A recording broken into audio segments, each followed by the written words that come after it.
Assalamualaikum warahmatullahi wabarakatuh. Innal hamdalillah alladzi hadana li hadza wa ma kunna linahtadiya laula an hadana Allah. Laqad ja'at rusulu rabbina bil haqq wa nudu an tilkumul jannah urithumuha bima kuntum ta'malun. Nahmaduhu wa nasta'inuhu wa nastaghfiruh wa na'udzu billahi min shururi anfusina wa min sayyiati a'malina. May yahdihillahu fala mudilla lahu wa may yudlil fala hadiya lahu. Asyhadu an la ilaha illallah wahdahu la syarika lah wa asyhadu anna Muhammadan abduhu wa rasuluhu la nabiyya ba'dah. Allahumma sholli wa sallim wa barik ala Muhammad wa ala alihi wa sahbihi wa man tabi'ahum bi ihsanin ila yaumiddin wa ba'd. Qala ta'ala fi kitabihil karim, a'udzu billahi minasy syaithanir rajim. Ya ayyuhalladzina amanu taqullaha haqqa tuqatih wa la tamutunna illa wa antum muslimun. Alhamdulillah, Bapak Ibu jamaah yang dirahmati Allah, puji dan syukur kita panjatkan kehadiratnya. Pagi yang penuh rahmat dan barakah ini Allah takdirkan kita telah digerakkan menuju ke rumahnya, diberi kesempatan untuk rukuk dan sujud serta bermohon kehadiratnya. Semoga segala permohonan kita senantiasa dikabulkan olehnya. Salawat serta salam semoga senantiasa tercurah atas junjungan kita Rasulullah Sallallahu Alaihi Wasallam yang telah membimbing kita di jalan hidayah. Karenanya mari kita berjuang keras agar hidayah yang telah menyertai kita selama ini agar tetap istiqomah, bisa mengantarkan segala aspek hidup dan kehidupan kita jika dan pasti suatu saat kita akan kembali kepada Allah. Mudah-mudahan kita semua kembali dalam kondisi yang husnul khotimah. Kita awali kajian kita dengan bacaan basmalah. Bismillahirrahmanirrahim. Kita masih menyambung materi yang lalu, yaitu ciri hamba yang disayang oleh Allah, yang lalu baru prolognya. Nah, sekarang kita masuk pada materi ciri orang yang disayang Allah. Yang pertama adalah rendah hati dan lemah lembut.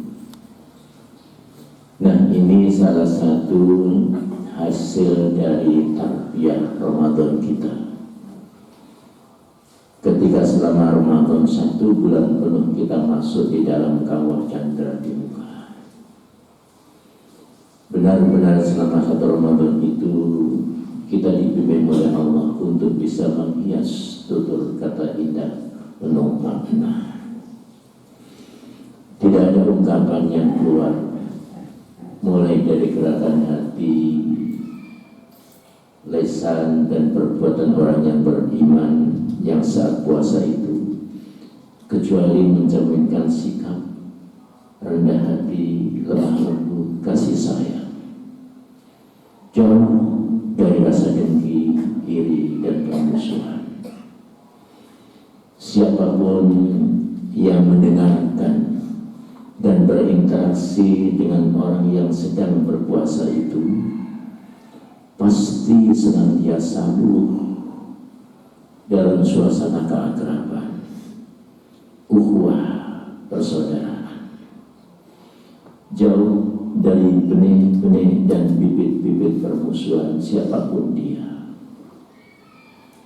Bahkan menjadi senjata utama bagi orang yang berpuasa itu untuk menolak jika datang kepadanya gejala sikap orang yang mengajak berkelahi misalnya. Itulah yang bisa kita rasakan saat ini. Ketika Ramadan yang lalu Rasul memberikan motivasi.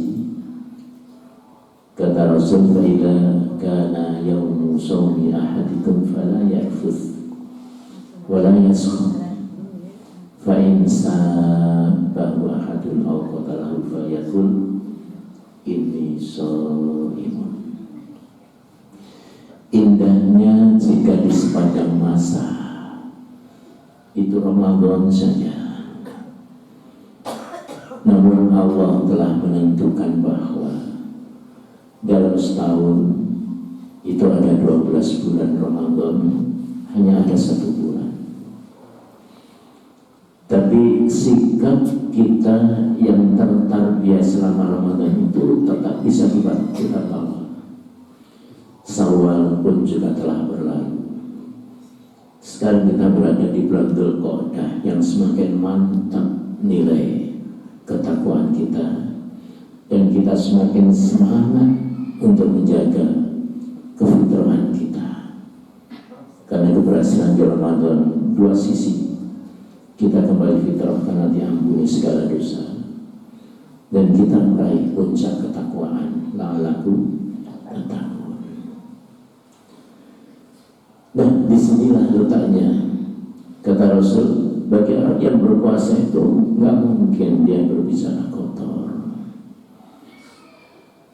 Tidak akan pernah terdengar darinya kata-kata yang jorok. Walaupun mungkin dibully, dicaci, sampai diajak berkelahi, puasa adalah menahan. Nggak mungkin melayani. Justru dengan santunnya dia mengatakan, "Maaf, saya sedang berpuasa." Nah, jangan sampai puasa berlalu, sikap arogansi muncul kembali, permusuhan berlanjut, ungkapan dan kalimat yang gak pada tempatnya terus dikembangkan, seakan-akan kemampuan menjaga itu hanya di Ramadan saja. Padahal Ramadan ini cuma tester. Kita diuji, mengaplikasikan hasil ujiannya mulai dari bulan Syawal dan seterusnya. Dan bulan depan kita akan sampai pada puncaknya Dzulhijjah. Karenanya mari kita lihat yang pertama, sikap rendah hati dan lemah lembut. Kalau kita ingin disayang oleh Allah. Surat 25 ayat 63 membimbing kita. Ada 2 paragraf di sini. Wa ibadur rahmanil ladzina yamshuna 'alal ardi hauna. Wa ibad jamak dari abdun. Artinya hamba-hamba orang banyak ini. Hamba-hamba Ar-Rahman yang disayang oleh Yang Maha Sayang adalah alladzina, orang-orang yang syuna, yang dia berjalan di muka bumi, alal ardi, di atas bumi ini, hauna, dengan rendah hati. Hari ini hitungan usia kita bertambah, tapi yakin ada satu karunia yang sudah berlalu dan berkurang pada diri kita. Fisik semakin menurun, daya ingatan semakin lemot, ya. Perjalanan waktu, keadaan dan tempat telah membentuk karakter kita. Bertambahnya usia, bertambahnya sudut pandang kehidupan kita, bertambahnya pengalaman dalam kita menjalani segala aspek kehidupan, bukan menjadikan kita menepuk dada. Siapapun dia berhasil dengan jabatannya. Contoh Fir'aun yang luar biasa kan? Apakah jabatannya Fir'aun akhirnya bisa menjadikan dia bahagia dunia akhirat? Justru dalam kehidupan yang selamanya oleh manusia bisa diambil pelajaran. Sampai Allah takdirkan jasadnya dilempar ke tepi laut, dan sampai sekarang masih di bumi sebagai bukti nyata. Ini salah satu hamba Allah yang luar biasa. Ketika pada puncak kejayaannya, justru dia mengatakan waqala ana rabbukumul a'la. Panggil aku ini adalah Tuhan yang maha tinggi bagi kalian. Atau mungkin bisa jadi seseorang mendapatkan karunia harta yang melimpah, tetap aja sadar, bukankah dulu kita lahir wallahu akhrajakum min butuni ummahatikum la ta'lamuna syai'an. Al-Quran surat 16 ayat 78, Allah mengingatkan siapapun yang barangkali saat ini ada sukses dimanapun dia kesuksesannya, tetap saja dulu lahir ke muka bumi gak bisa apa-apa, gak punya apa-apa, gak bawa apa-apa. Yang sempat menyertai kita saat ini tidak jarang menjadi orang bangga, tinggi hati, besar kepala, lupa kacang dari kulitnya. Nah, karenanya pilihan jatuh kemana kita ini.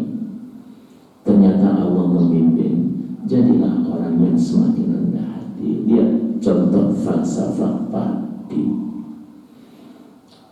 Insya Allah kita paham kan padi. Pernah nanam padi? Ya pernah ya? Ya, cuma menikmati berasnya. Nah, lihat padi itu, ya. Padi ketika mulai disemai, dia mulai tumbuh kayak rumput.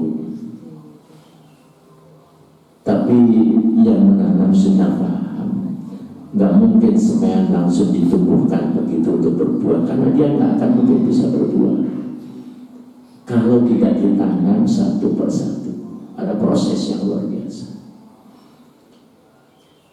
Untuk menanam pun ternyata masih butuh bantuan yang luar biasa. Tanah harus disingkal dulu, habis disingkal digaru, baru digaru didadai. Ngerti nggak? Ngerti nggak Pak? Dari tanah yang atas itu disingkal itu tanah dibalik, ya bagaimana kan tanahnya sudah mungkin bisa ditanduri, digaru, artinya dihancurkan, yang tanah habis dibalik itu dihancurkan, terus direndam air. Setelah direndam air, kotorannya masih banyak, makanya didadai. Dadai itu rumput-rumputnya, kotorannya dibuang, ya nggak tahu namanya sawah ibu-ibu, ya.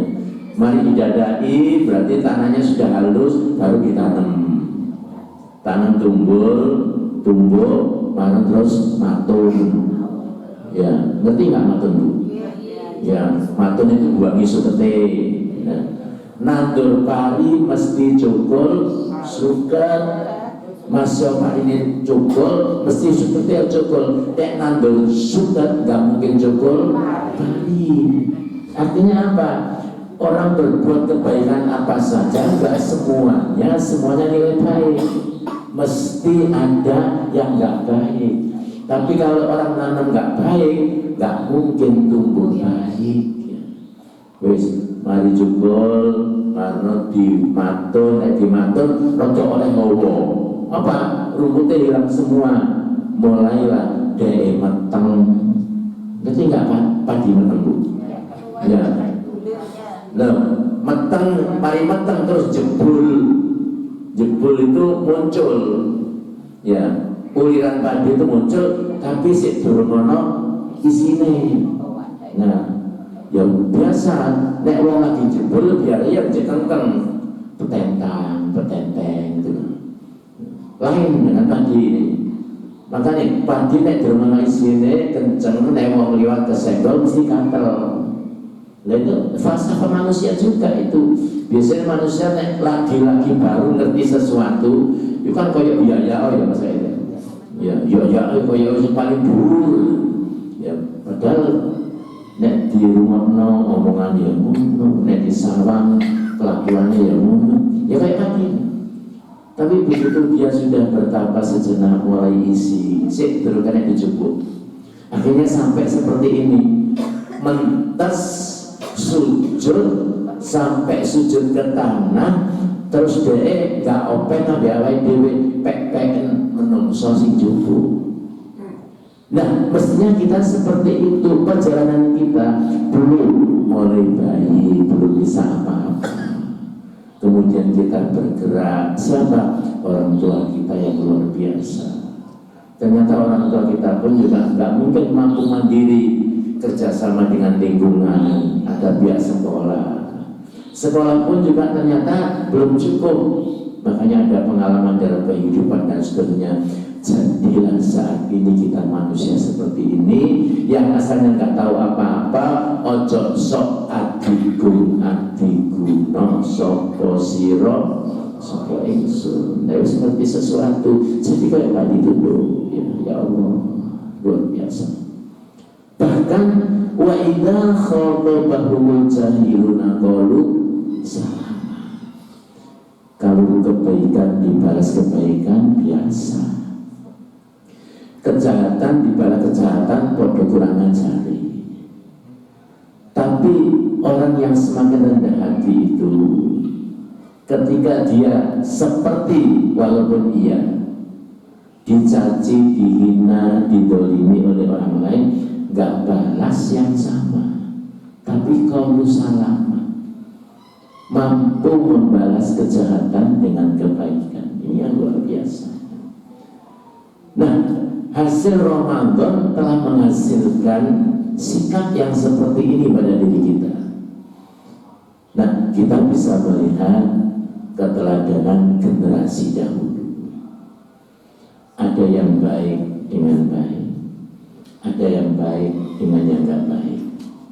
Nah, kita lihat dari yang baik dengan baik dulu. Ya, Ibrahim dan Ismail.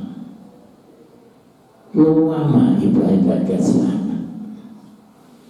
Dan begitu Allah berikan amanah anak, sudah diujikan, tinggalkan anakmu di tempat yang saat itu gak ada penghidupan, di area Zamzam. Akhirnya muncullah Zamzam. Kita bisa menikmati sampai sekarang. Kita akan bahas itu. Yang kita bahas apa?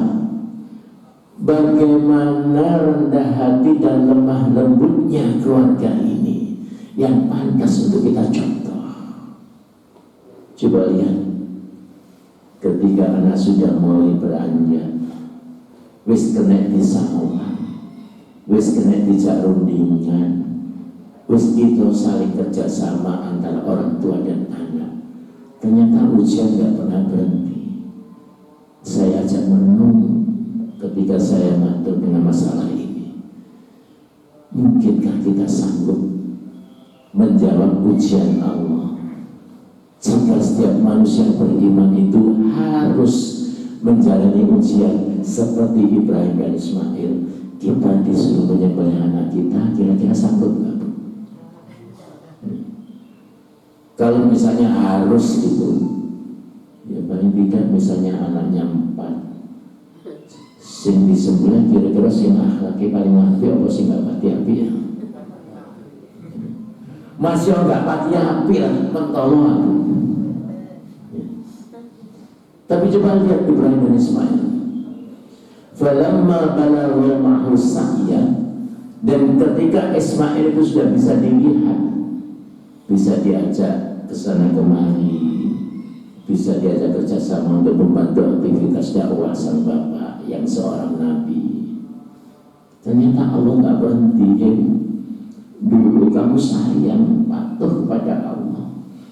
Sekarang ketika engkau punya anak, kira-kira berubah nggak kepatuhanmu, sayangmu kepada Allah? Atau justru lebih sayang pada anak? Kalau maka Allah memberikan ujian kepadanya lewat mimpi kalam firman-Nya. Kalau saja dia mau sombong, bisa kan? Karena mimpinya Nabi itu wahyu. Tanpa talent anaknya, langsung anaknya digebrak, gorok kan selesai. Tapi coba kalimat ini yang saya maksud, rendah hati dan lemah lembutnya dua sosok manusia yang sama-sama beriman ini. Ya bunaya, ketika Ibrahim sudah yakin bahwa itu perintah dari Allah, tapi masih ditawarkan dulu kepada anaknya. Dia awali dengan panggilan yang sangat menyejukkan. Wahai ananda, inni ara fil manam, sak temene ingsun kok mendapatkan suatu perintah lewat mimpiku. Untuk apa? Anni albahuka, agar aku menyembelih engkau. Wanti mada taro, bagaimana menurut perasaan? Bagaimana pendapatmu? Coba renungkan Bapak Ibu. Jika kalimat ini kita yang harus mengucapkan kepada anak, karena kita pun juga harus mengorbankan anak kita seperti Ibrahim dan Ismail. Tegelah kita orang tua ngomong itu pada anak. Tapi bagaimana dengan anak? Apakah Ismail kemudian lari terbirit-birit, yang kemudian buandal dan bapak dikebuki itu bapaknya, ya? Enggak, ternyata dia mengatakan qala ya abadi, wahai ayahanda. Waduh, bapaknya nyebut wahai ananda, gantian anaknya wahai ayahanda. If'al, monggo tunaikan, kerjakan, matukmat apa yang dia perintahkan kepadamu ayah. Ya. Satajiduni, niscaya engkau akan mendapatiku, insyaallahu, dengan kehendak Allah, minas sabirin, termasuk orang-orang yang akan sabar menghadapi ujian ini. Loh, anak lo arep dibelai pasrah. Kadang-kadang ada anak milenial arep dikai rezeki karo wong tuane sing milih. Nah, ben sekolah lancar, yuk tuku sepeda di mana Pak? Ya boleh-boleh diskon, enggak mau, aku milih gede. Davidson aja mah. Saya pernah ada anak itu minta mobil Ferrari pada orang tuanya. Ya. Sampai orang tuanya itu nangis di depan saya. Oh ya apa sih Pak, aku ini seanak itu. Ya. Mintanya nggak tanggung-tanggung, mohon maaf. Ya. Di depan saya itu sambil berkentang-kentang, nggak bisa. Kenapa kok minta Ferrari? Aku nanti mau hidup bersama golongan ini. Saya sudah menyiapkan ini itu. Nggak akan mungkin aku diakui di lingkungan kalau nggak mau mobil Ferrari. Nah, terus kemampuan orang tuanya itu sampai. Tapi dia contoh ini. Nah, contoh yang negatif itu ada pada zaman dahulu, tapi nggak perlu kita tiru. Nah, kita ambil pelajarannya. Bagaimana Nabi Nuh? Ya. Nabi Nuh dengan Kan'an, orang tua yang soleh, utusannya Allah, mendapat wahyu darinya, lingkungan menyadari bahwa dia juga seorang nabi dan rasul, tapi gak semuanya patuh kepadanya. Umat yang paling amburadul adanya umatnya Nabi Nuh. Allah takdirkan usianya yang panjang, tapi keberhasilan dakwanya yang sangat sedikit. Nabi Nuh usianya mencapai 950 tahun. Coba kalau Pak Mis dikasih amanah umur 950 tahun, sanggup nggak Pak Mis? Sekarang aja saya sudah usia segini itu melakukan wis kelaluan. Ini ibu tekek ibu, nggak mudah masjid itu boleh kocelan. Ya. Mudune nggak mungkin jejak mesti miring. Ya, alon-alon ya. Nah lihat ini, Nuh 950 tahun hanya mendapatkan pengikut cuma kurang lebih 80. Berarti rata-rata dalam 10 tahun itu ya nggak sampai 1. Ya. Kira-kira kalau seorang dai sekarang, dai milenial, 10 tahun cuma dapat pengikut 1, kira-kira siapa yang boten? Tapi Nabi Nuh dalam kalimat di Al-Quran memang mencerminkan sudah putus asa. Rabbi inni da'autu qawmi layla wa nahara falam yazidhum du'ai illa firara. Surat Nuh ayat 5, 6, 7 berawal dari sudah pasrahnya Nabi Nuh. Ya Rabb, aku menyeru mereka pagi, siang, sore, malam, tak pernah berhenti. Semua yang kau berikan kepadaku tak sampaikan semua, nggak ada yang tersisa. Tapi ternyata nggak menjadikan umatku kecuali lari dari dakwah ini, ya Allah. Terus bahkan ketika engkau mengarahkan berdoa, doalah mereka agar Allah mengampuni, udah tak sampaikan. Wahai umatku, sini, ayolah doakan supaya Allah mengampuni, engkau mendapatkan hidayah dari olehnya. Apa yang dikatakan mereka? Bahkan di depanku mereka mengatakan, memasukkan penunjuk jari ke telinganya, bahkan menutupkan baju ke wajahnya. Belas nggak mau dengar, nggak mau melihat ya. Terus mau apa? Ya sudahlah, terserah ya Allah, bunuh aja semua kan gitu. Qala Nuh rabbi la tadhar 'alal ardi minal kafirin dayyara. Nuh bermohon kepada Allah, ya Allah, jangan engkau sisakan seorang pun dari orang-orang yang tidak beriman itu. Kalau engkau sisakan satu aja dari mereka, mereka nanti di kemudian hari akan menghasilkan generasi-generasi yang terus berbuat dosa dan kemaksiatan. Begitu. Ya Allah. Ya sudah. Singkat cerita bikin kapal. Setelah kapal jadi, naikkan semua yang beriman naik ke atas kapal. Sudah ya Allah, hewan sepasang naikkan semua, sambung. Tumbuhan naikkan, nanti ditanam lagi ya.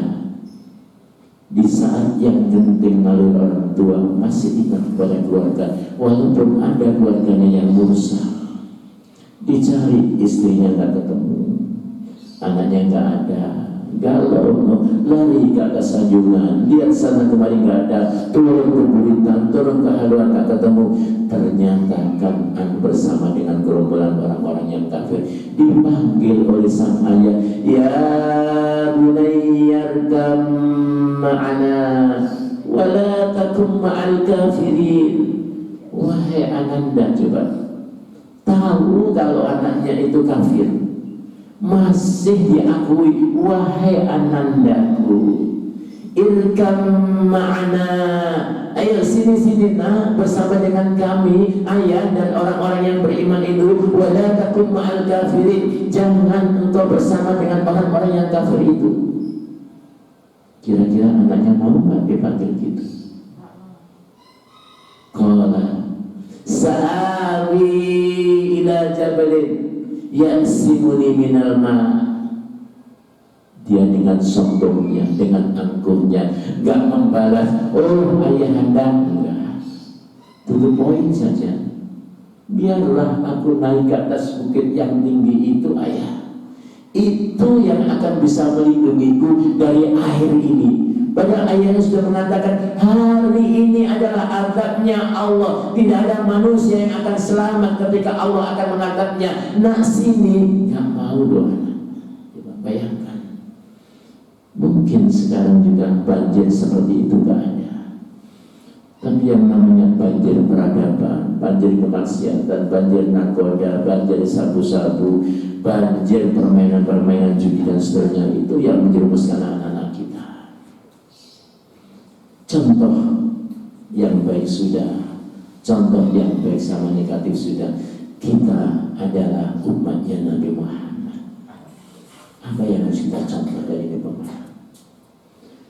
Allah bukan melarang kita mengidolakan seseorang, tapi orang yang pantas untuk diidolakan dalam segala aspek hidup dan kehidupannya.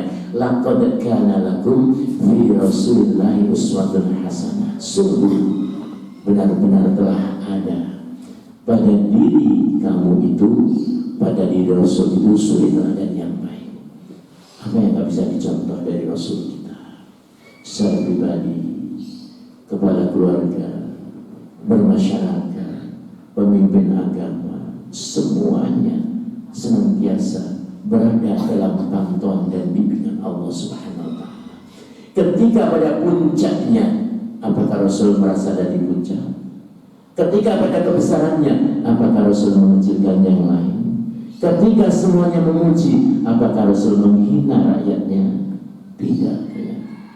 Lihat contoh ini. Yang pertama, yang bisa kita ambil dari Rasul, ternyata Rasul sangat menghormati umatnya, rendah hati kepada orang-orang yang beriman. Ayat ini, waqfid janahaka liman ittaba'aka minal mu'minin. Allah bimbing dengan perintah kepada Rasul, rendahkan dirimu terhadap orang-orang yang mengikutimu dari orang-orang yang beriman. Rasul pada seorang pemimpin, Rasul utusan Allah, Rasul yang mengajarkan kepada umatnya. Ketika Allah berikan pelajaran berupa kalam dan wahyunya, tapi gak pernah Rasul ini laku. Ambil, bisa dilihat contoh berikut ini.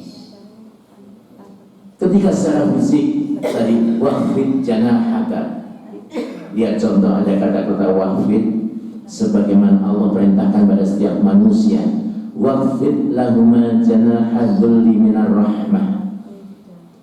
Anak yang tidak ada hukum kecuali harus merendahkan diri di hadapan orang tua, Allah juga menggunakan kata-kata waqfid lahuma janaha dhulli minar rahmah, rendahkan dirimu di hadapan orang tuamu, karena tanpa orang tua kita tidak sesukses saat ini. Dan demikian pula Rasul, betapa Rasul rendah hatinya, betapa ramah lembutnya Rasul. Suatu ketika memanggil muridnya, sahabatnya yang waktu itu masih muda tapi cerdasnya luar biasa, Abdullah bin Mas'ud. Ya Abdullah bin Mas'ud, Iqra' alayya Al-Quran, tolong bacakan kepadaku Al-Quran. Sebagai murid, anak yang masih belia, yang patuh kepada guru dan sadar gurunya adalah utusan Allah, ia pantas untuk GR dulu ketika disuruh. Ya Rasulullah, apakah saya harus membacakan untuk Anda? Padahal Al-Quran itu kan diturunkan kepada Anda, dan Anda ya Rasul yang ngajarin kami, ngajarin aku. Kok saat ini aku harus membacakan untuk Anda? Gimana ya Rasul? Apa jawab Nabi kita yang mulia, yang pantas untuk kita teladani akhlaknya? Walaupun sudah berada pada puncak, ternyata masih hormat yang luar biasa kepada bawahannya. Apa kata Rasul? Saya rindu untuk mendengarkan Al-Quran dari selain. Dalam aplikasinya, saya rindu untuk menerima nasihat dari siapa saja, walaupun itu bawahan, walaupun itu anak muda, walaupun itu mungkin gembel, walaupun budak habsi, dari manapun dia. Aku rindu yang seperti itu. Adakah sekarang di alam saat ini, tahun 2023, seorang pemimpin yang mau mendengarkan nasihat bawahannya? Maka Abdullah bin Mas'ud membacakan Al-Quran surat An-Nisa, mulai dari ayat 1, ayat 2 dan seterusnya. Tatkala sampai di ayat yang ke-41, gaduh jamaah yang ada di situ. Karena saat itu Abdullah bin Mas'ud membacakan di tengah-tengah sahabat-sahabat Nabi yang ada di situ. Semuanya saling sikut sana sikut sini, satu dengan yang lainnya mengerlingkan mata, sampai kepada Abdullah bin Mas'ud diberitahu oleh yang lainnya, sudah berhenti. Rasul tidak sanggup mendengarkan lantunan ayat Quranmu. Lihat, saat itu Abdullah bin Mas'ud menangkapkan wajahnya, melirik ke wajahnya seorang kekasih Allah, Rasulullah, yang air matanya mengalir deras luar biasa, pipinya semakin merah, gak sanggup menahan kesedihannya. Kenapa? Ketika sampai pada kalimat فَكَيْفَ إِذَا جِئْنَا مِنْ كُلِّ أُمَّةٍ بِشَهِيدٍ wajibna bika ala haula'i syahida.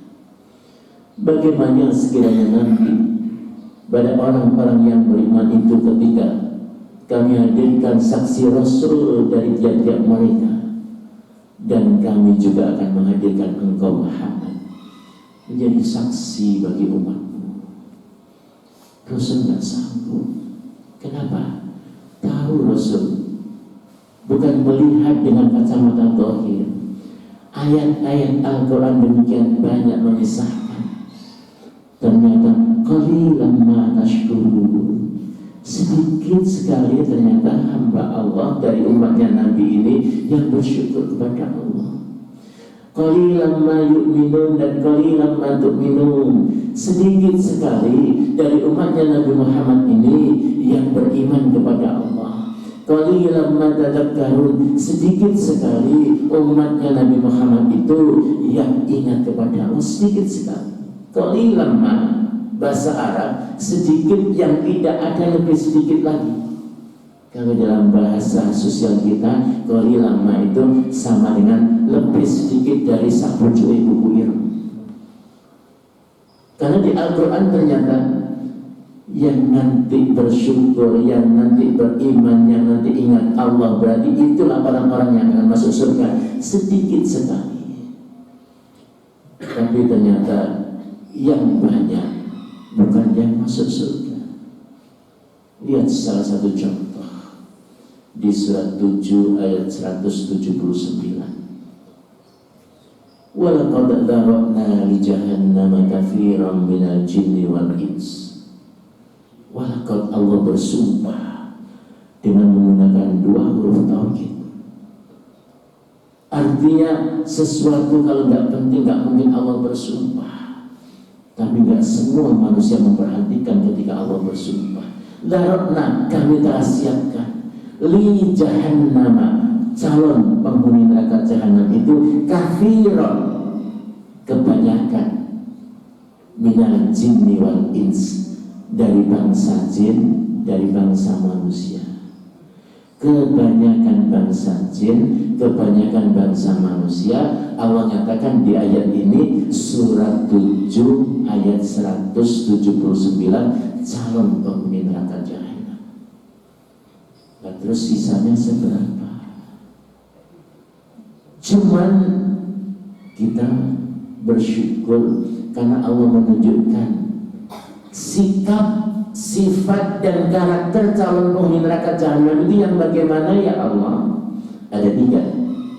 1, lahum qulubun la yafqahuna biha, yaitu mereka yang aku berikan hati, tapi hatinya tidak pernah dipakai memahami ayat-ayat Allah.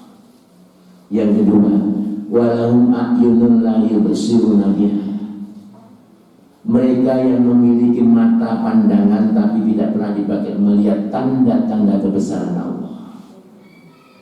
Yang ketiga, walahum adhanun la yasma'una biha, mereka memiliki pendengaran normal zahirnya, tapi kalau diberikan nasihat masuk kanan keluar kiri, kayak umatnya Nabi Nuh tadi, menutupkan jarinya ke telinganya dan menutupkan baju ke wajahnya. Gimana mungkin hatinya faham? Nah, Rasul kita yang luar biasa.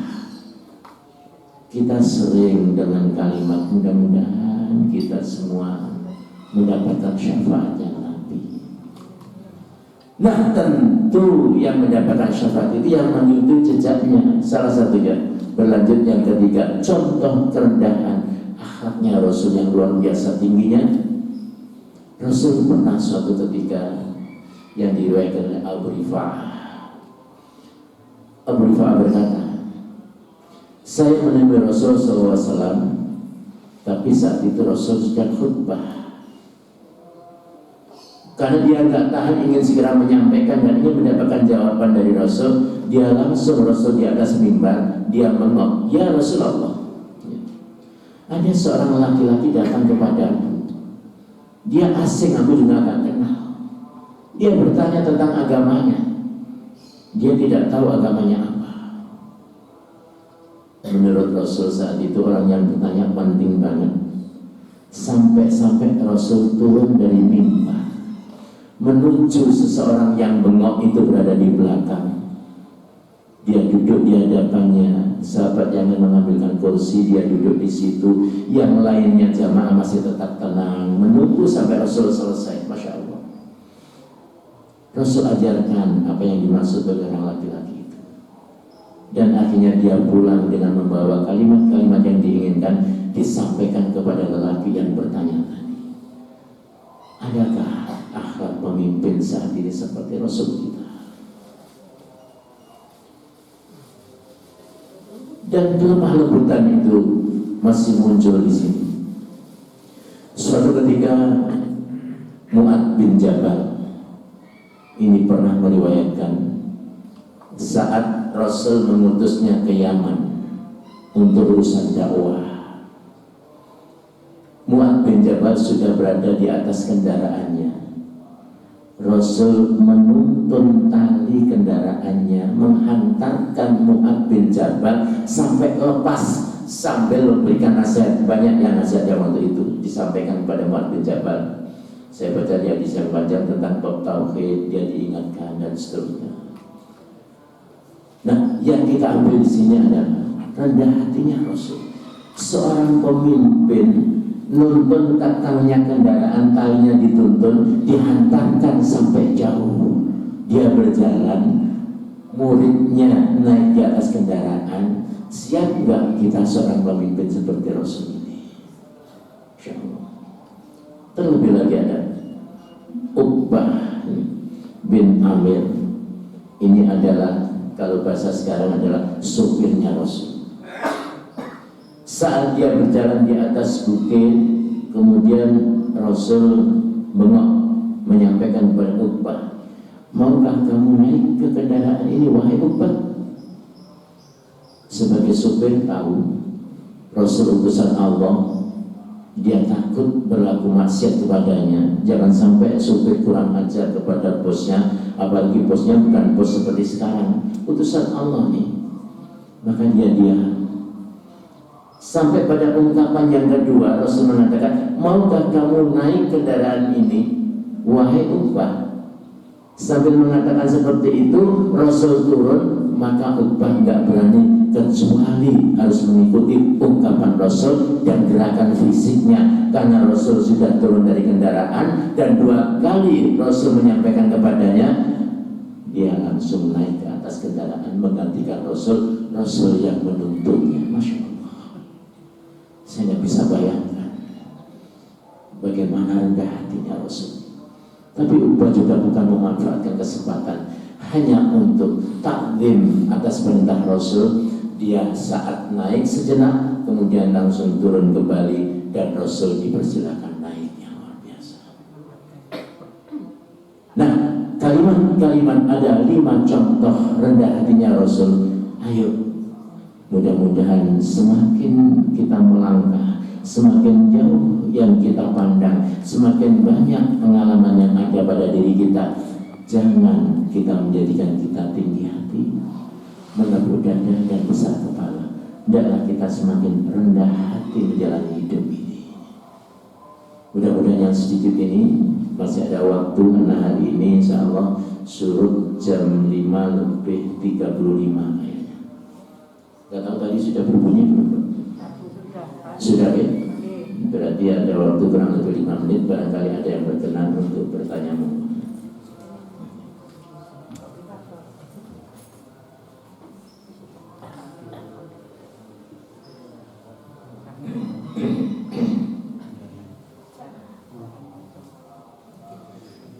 Nah, ini ada, kita perlu diskusi gitu.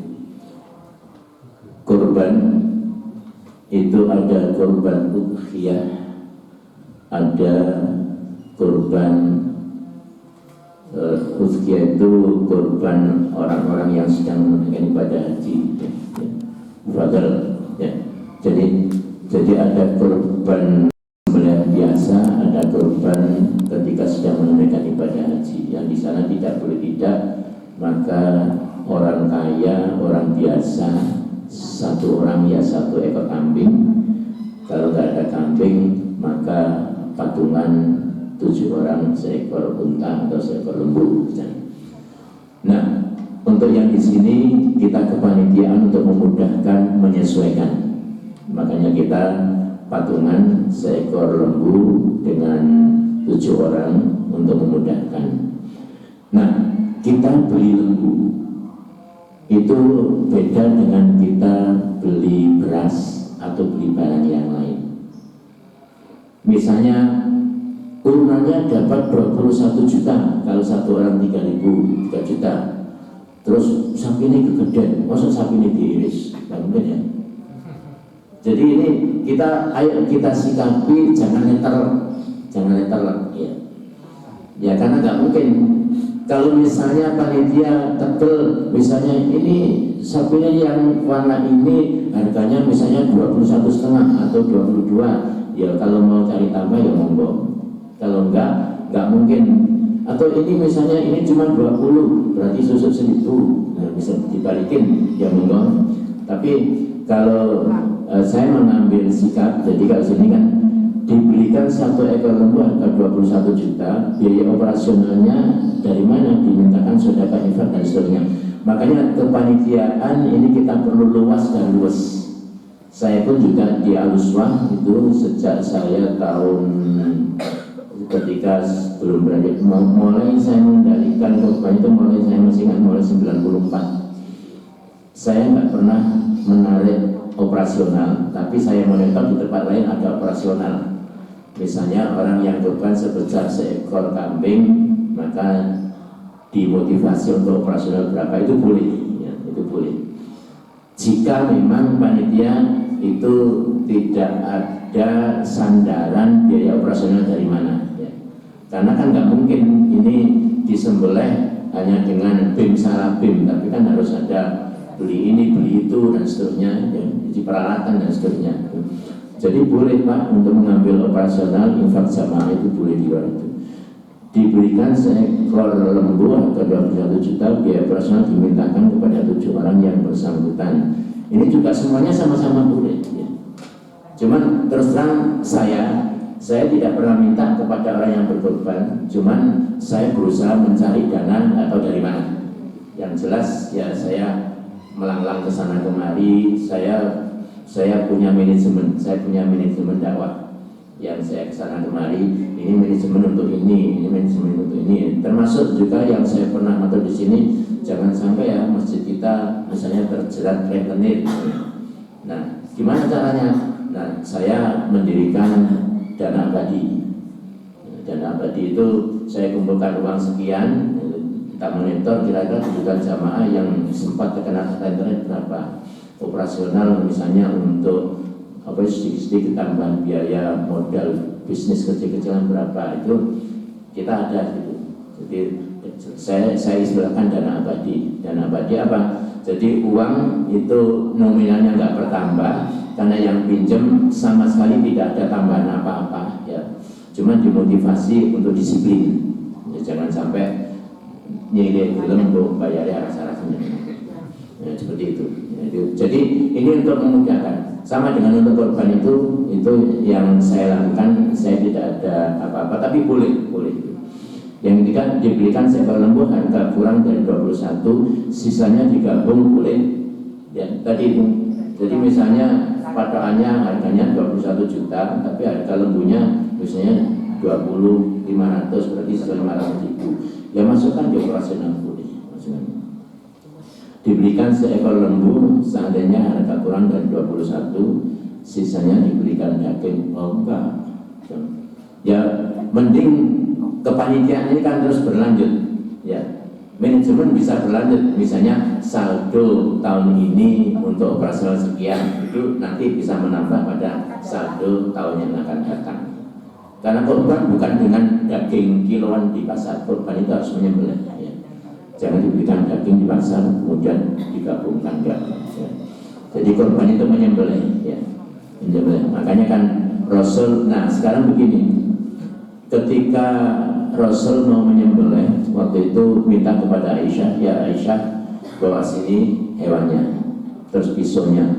Nah, dalam asbabul wurud itu besoknya waqtul asah dulu. Setelah diasah sudah siap, hewannya sudah siap, waktu itu kambing, maka Rasul menyebut Bismillah Allahumma taqabbal min Muhammad wa ali Muhammad wa min ummati Muhammad. Dengan menyebut namamu ya Allah, maka aku menyembelih seekor kibas ini untukku Muhammad, untuk keluarga Muhammad, untuk umat Muhammad. Saya baca penjelasan panjang di Risalah Haji yang dijelaskan oleh timnya dari Depak. Ini salah satu indikasi dibolehkannya kita kurban patungan semampunya. Karena Rasul menyebut di situ dengan kalimat menyembelih seekor kibas, ungkapan niatnya Bismillah Allahumma taqabbal min Muhammad wa ali Muhammad wa min ummati Muhammad, untukku Muhammad, untuk keluarga Muhammad, dan untuk Muhammad, untuk umat Muhammad. Ya. Makanya kantor-kantor, sekolah-sekolah itu biasanya gelem gak gelem, ini zaman dulu Orde Baru, pokoknya Islam dipotong untuk korban patungan misalnya gitu. Ya sama sekolah sini mungkin, ya sama sekolah di tempat saya juga setiap tahun di hari korban itu istilahnya latihan korban, ya, latihan korban bagi anak-anak. Dan monggo disiasati secara bijak panitia, ya. Karena kita kalau panjenengan beli daging ya duwe sacukupe piro. Ini sisa 70.000 ya oleh mungkin gak nanti belum berapa, mungkin 6 on. Nah, korban enggak daging tapi menyembelih. Nah, lihat ya, karena korban itu di surat Al-Hajj surat yang ke-22 ayat yang ke-37. La yanalallaha luhumuha wala dima'uha walakin yanaluhu taqwa minkum. Selamanya daging dan darah kurban gak pernah nyampe ke Allah. Yang nyampe adalah nilai ketakwaan. Ketakwaan bagi orang yang berkurban. Nah, makanya Rasul pernah bersabda, "Man kana lahu sa'atan falan yudhhi fala yaqrabanna musallana." Barang siapa yang di hari raya kurban dia memiliki kelapangan rezeki tapi nggak berkorban, maka jangan mendekat ke tempat sholat kita. Ini berat konsekuensinya. Sehingga kalau nanti pengen baca di surat Al-Hajj yang ayat yang ke-36 tentang pembagian daging kurban. Ini panitia juga harus paham ini. Di surat Al-Hajj ayat 36. Ya. Setelah hewanmu itu roboh, maka makanlah sebagian dagingnya. Itu ditujukan kepada yang berkorban. Artinya yang berkorban boleh minta maksimal 1/3 bagian. Setelah itu yang kedua, dan berilah orang-orang yang berkecukupan dan tidak minta-minta. Artinya orang yang punya, orang yang kaya, kayak ono dhisik. Supaya tak korban perasaan kok juga. Kalau saya mengaji seperti itu, karena urutannya seperti itu. Kemudian yang ketiga baru Allah mengatakan kemudian berilah orang-orang yang tidak berkecukupan, yang meminta-minta. Artinya orang-orang yang fakir miskin, baru yang ketiga. Tapi nggak mungkin kita kasih yang sugih, kasih dulu yang penting enggak. Tapi ayat tadi ada pelajarannya seperti itu, karena tadi Rasul yang punya tapi nggak korban saken. Karena jangan mendekat ke tempat sholat kita itu mananya sama dengan orang yang tidak diakui sholatnya. Jadi kita perlu bijak di sini, Bapak. Ya, Bapak. Sementara kan panitia kan juga butuh ini itu dan seterusnya. Panitia butuh makan karena lapar dan sebagainya. Memang kalau saya biasanya untuk makan ibu-ibu tak kumpul wis berbukut dewe wis sapa sing kowe iki akhirnya kumpul akeh. Lumayan tidak ada biaya yang dikeluarkan untuk itu. Nah, cuman untuk beli apa itu pemotong tulang, untuk beli pisau, ini kan juga butuh operasional di situ, Pak. Oke, itu mungkin. Mudah-mudahan apa yang kita bahas hari ini ada hikmah dan pelajaran yang bisa kita ambil, dan mudah-mudahan Allah senantiasa memberikan bimbingan kepada kita di jalan hidayahnya sampai akhir hayat kita, sehingga nanti kita akan kembali menghadap Allah dalam kondisi yang husnul khotimah insyaallah. Kita akhiri dengan kata majlis subhanakallahumma wa bihamdika asyhadu an la ilaha illa anta astaghfiruka wa atubu ilaik. Assalamualaikum warahmatullahi wabarakatuh.